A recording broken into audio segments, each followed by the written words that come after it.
今日一开始，先看有社群媒体讲有翕到咱的海军玉山军舰，伫咧海上有接受美国军舰的加油甲补给。国防部长顾立雄是证实讲双方只是拄好去遇到。因另外针对中国海警最近是不断过来咱金门甲东沙群岛，或者是分析讲中国这种手段是咧向国际来展示讲因照台海主权。画面当中眼前的军舰，就是咱国的玉山军舰，是海军第一只会当支援立体化登陆作战的军舰，平常时会当协助运补外岛的物资，投入救灾。最近传出伫海上接受美方军舰加油，相关的画面伫社群媒体出现，引发关注。我们有海上不期而遇的一些应组的规则，那我们就会按这个海上不期而遇的应组规则来加以应组。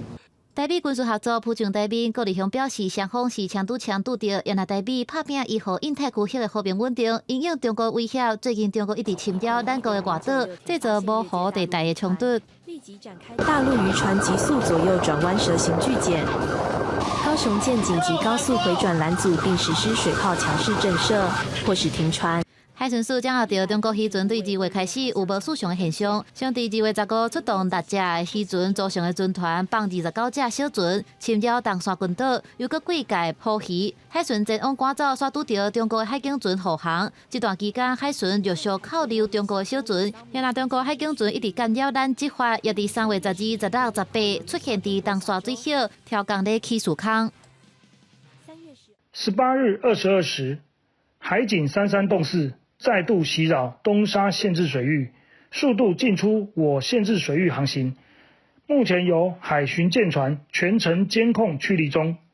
逆进入中华民国境限制水域，严重破坏区域和平稳定，影响海上航行安全及交通秩序，请立即转向驶离。中国海警船也走入去金门的海峡，海巡署21发布讲有4只海警船伫24点钟内2届侵扰金门的海峡，海巡军舰强势甲伊赶走。学者观察中国利用地理的优势侵扰金门、东沙群岛，对外凸显拥有台海主权，也想要甲南海来海化。东北部就是缺的那一块，就是东沙，东沙是现在我们中华民国控制住的，他们随时想拿就可以拿回去。我们怎么强势的回应，但又不至于所谓的这种升高区域的冲突？我想这就是我们面临的两难。